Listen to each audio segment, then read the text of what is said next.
पर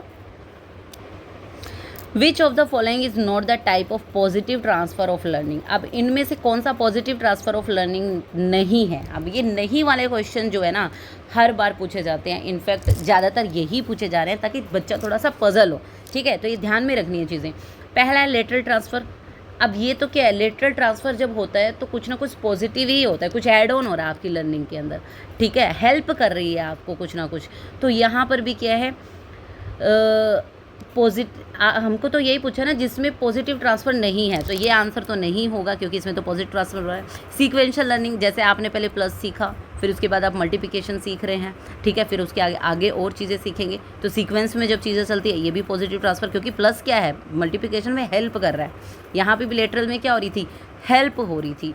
ठीक है, एक एस्पेक्ट में कोई चीज़ें सीखी आपने, वो दूसरे एस्पेक्ट में आपको जाके हेल्प कर रहा है। हॉरिजेंटल यानी सेम लेवल पे। ठीक है, मान लो आपने मैथ्स के अंदर कोई कैलकुलेशन सीखी या कोई फॉर्मूला जो है यहाँ पर सीखा है, और वो आपको जब आप साइंस कर रहे हैं और वो वहाँ पर भी आपको वो फॉर्मूला जो है हेल्प कर रहा है, तो अब ये प्रीवियस लर्निंग आगे वाली लर्निंग में हेल्प कर रही है लेकिन सेम लेवल पर।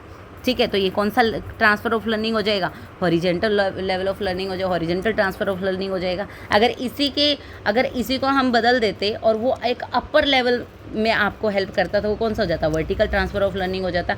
अब बात आती है जीरो ट्रांसफ़र में जिसमें कुछ भी ट्रांसफ़र हो ही नहीं रहा, तो इसमें हम ये तो नहीं कह सकते कि नेगेटिव है, लेकिन पॉजिटिव भी तो नहीं हो रहा ना, तो हमको कौन सा देखना है जिसमें पॉजिटिव नहीं हो रहा। तो आंसर क्या हो जाएगा हमारा, ऑप्शन नंबर 4 जो है हमारा आंसर हो जाएगा, जीरो ट्रांसफ़र ऑफ लर्निंग। चलिए नेक्स्ट क्वेश्चन पर, विच of the following is not the Freud's psychosexual stage. अब जो फ्रॉइड ने साइकोसेक्सुअल थ्योरी जो है आपकी अपनी बताई, उसकी कौन सी स्टेज इनमें से नहीं है। तो आप एक बार स्टेजेस को ही देख लेते हैं। तो सबसे पहली जो स्टेज है इसकी, नंबर 1 स्टेज है ओरल स्टेज। ठीक है, ओरल स्टेज में कितना होता है बच्चा, 0 से लेके 1.5 साल तक का बच्चा। ठीक है, फिर उसके बाद एनल स्टेज आती है, एनल में कितना होगा, 1.5 से लेके 3 साल तक का बच्चा। फिर उसके बाद कौन सी स्टेज आती है, फॉलिक स्टेज आती है, जिसमें बच्चा होता है 3 से लेके 6 साल तक का। और उसके बाद फिर 2 स्टेजेस हो जाती है, latency stage and genital stage. ठीक है, जिसमें लेटेंसी में बच्चा आगे 6 से लेके आगे 12-13 जब तक वहाँ तक जाएगा, और फिर उसके बाद जेनिटल में क्या होगा, एडोलेसेंस से अडल्टहुड, यानी आगे तक चलता है वो।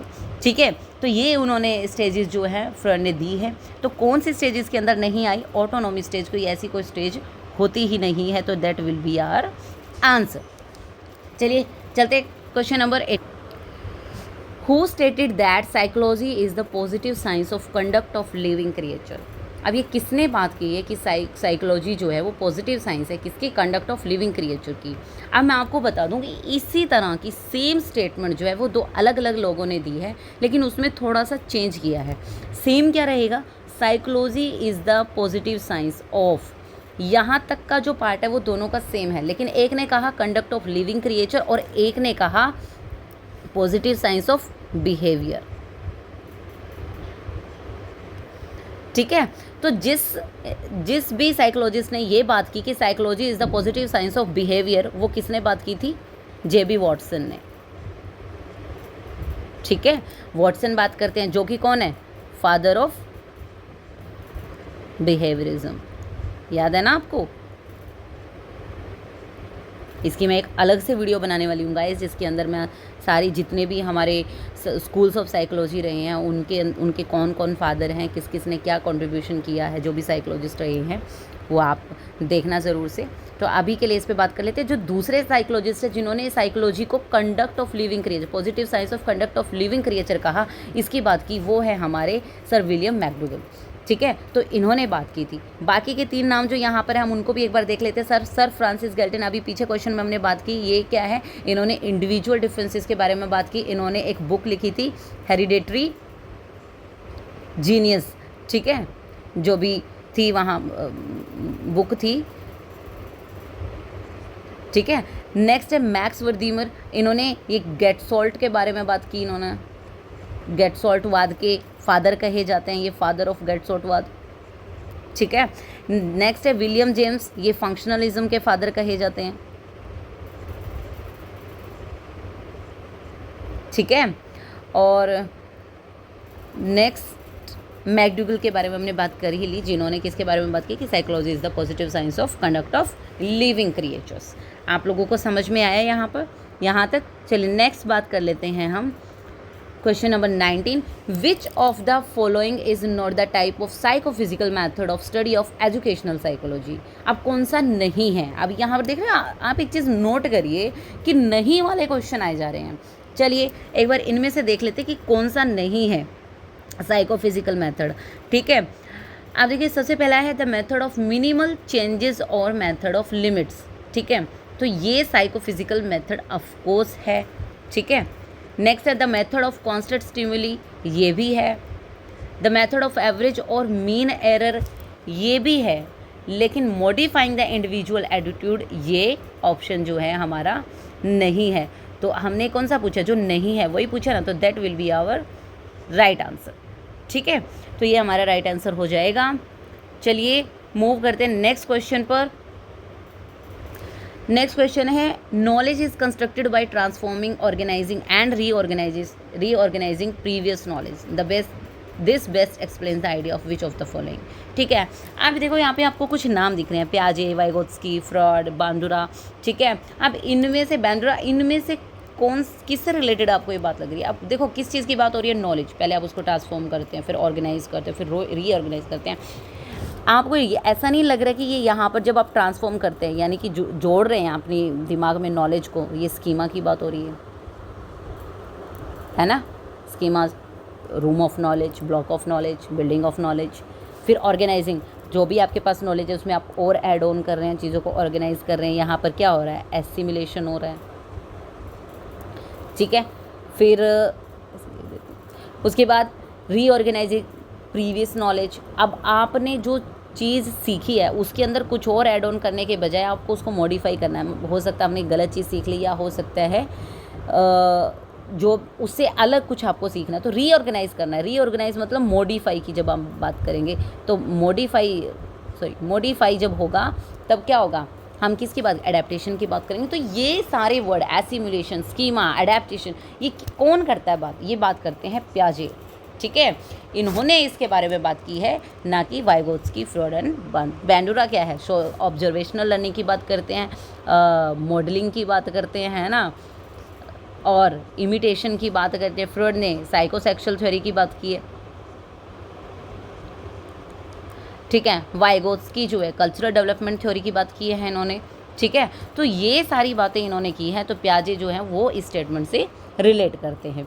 चलिए नेक्स्ट क्वेश्चन की बात कर लेते हैं। According to the cognitive development theory of पियाजे, the basic building block of knowledge is called. अभी हमने कहा कि building block of knowledge, room of knowledge, है ना, किसको कह रहे हैं हम? स्कीमा को कह रहे हैं। एसिमुलेशन जो है ऑलरेडी उसी में कुछ ऐड ऑन करना और फिर समथिंग बन जाएगा। एकोमोडेशन तो ये पूरा का पूरा प्रोसेस हो जाएगा जिसके अंदर ये सारी चीज़ें आती हैं। और एडेप्टेशन की बात जब हमने की थी, जो एग्जिटिंग है उसको ख़त्म करके कुछ नया, यानी कि उसको मॉडिफाई करके जब करते हैं तो वो क्या कहलाता है? हमारा एडेप्टेशन। ठीक है, एडेप्टेशन कहलाएगा वो हमारा। ठीक है, इक्विलिब्रेशन कब होगा? जब आपने मॉडिफाई कर लिया और अब आप सही नॉलेज आपके पास है, तो फिर आप दोबारा से इक्विलिब्रियम की स्टेज में आ जाते हैं। ठीक है, चलिए नेक्स्ट क्वेश्चन पर मूव करते हैं। Question number 22, an English teacher taught their student that plural of cat is cats, plural of house is houses, plural of pen in pens. In this manner student by mistake made plural of mouses mouses. बिल्कुल। अब देखो इसका एक और example ले लेते हैं कि अगर हम जैसे स्कूल्स के अंदर हम बच्चों को क्या सिखाते हैं कि SO सो, NO नो, ठीक है, पर DO डू। ये क्या हो गया? थोड़ा सा डिफरेंट नहीं हो गया बच्चे के लिए?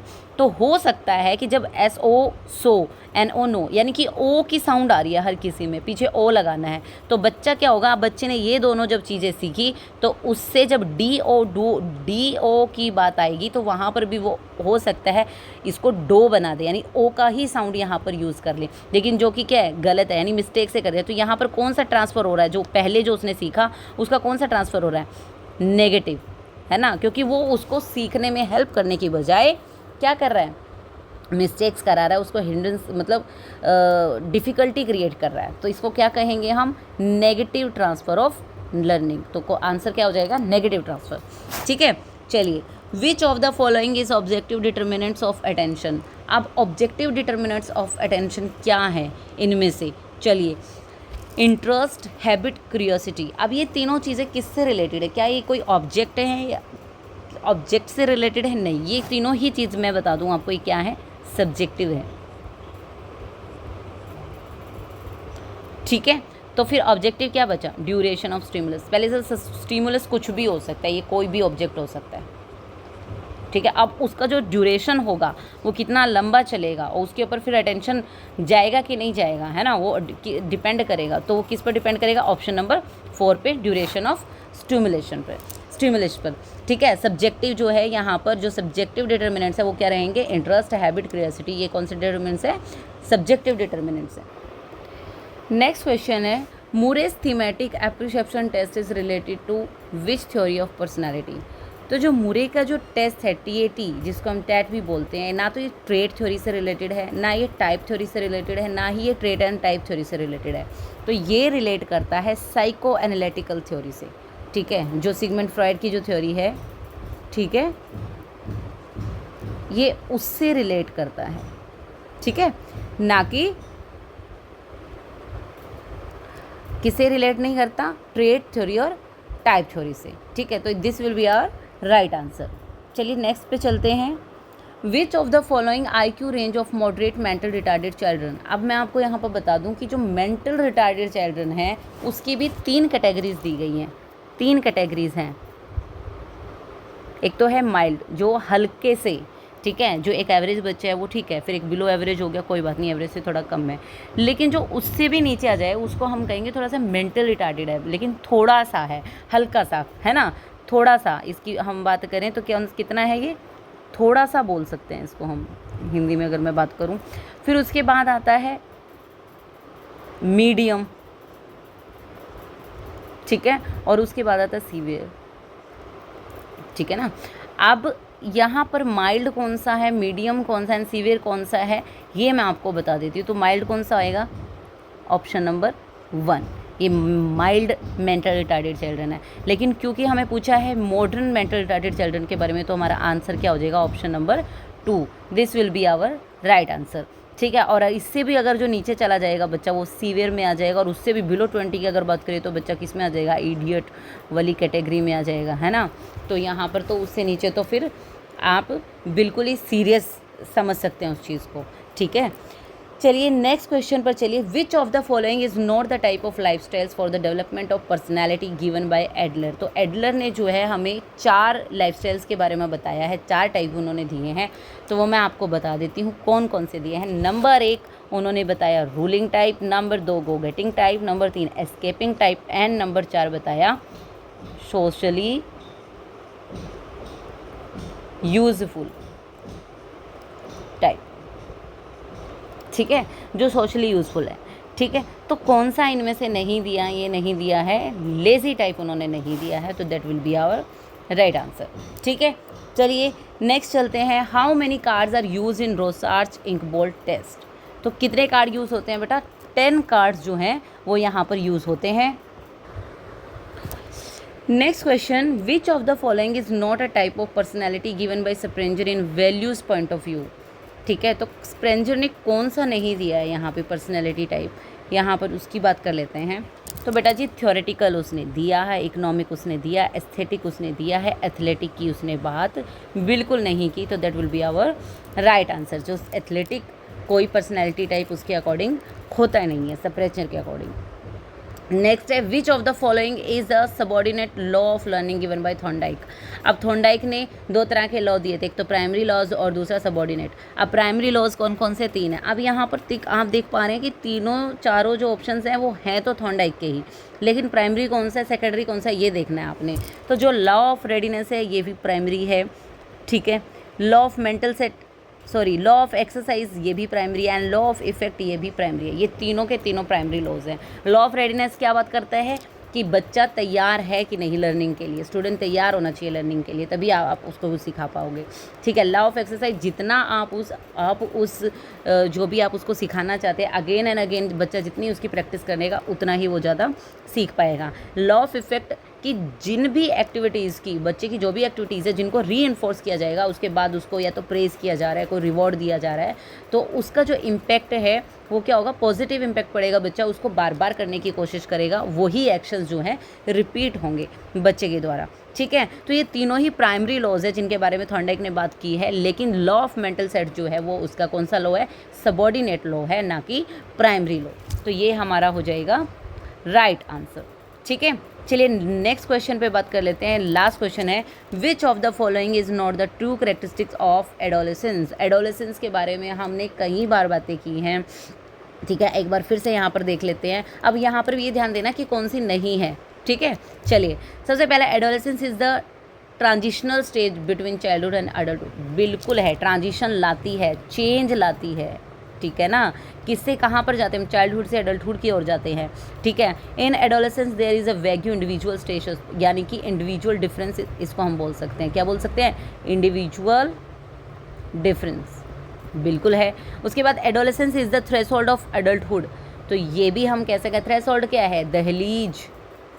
क्या है, दहलीज किसकी, एडल्टहुड यानी कि जवानी की। बिल्कुल है, एडोलेसेंस से ही हम क्या है एडल्टहुड में एंटर करते हैं, जवानी की दहलीज है। Adolescence is a time of realism, ये यहाँ पर क्या हो जाएगा, राइट आंसर हो जाएगा, क्योंकि ये उसकी ट्रू कैरेक्टरिस्टिक्स जो है इसको हम नहीं कहते, नहीं कहेंगे। ठीक है, तो यहाँ पर हमारे जो सारे क्वेश्चंस हैं वो क्या हो जाते हैं, कंप्लीट हो जाते हैं, जितने भी हमने क्वेश्चंस किए हैं। ठीक है, तो तब अब मिलेंगे हम नेक्स्ट वीडियो में। एस्टेट का जो क्वेश्चन पेपर है वो करेंगे 2021, जिसका CDP सेक्शन हम करेंगे नेक्स्ट वीडियो में। तो तब तक के लिए टाटा बाय बाय। एंड अगर आपको ये वीडियो हमारी पसंद आई हो तो please like share subscribe and comment.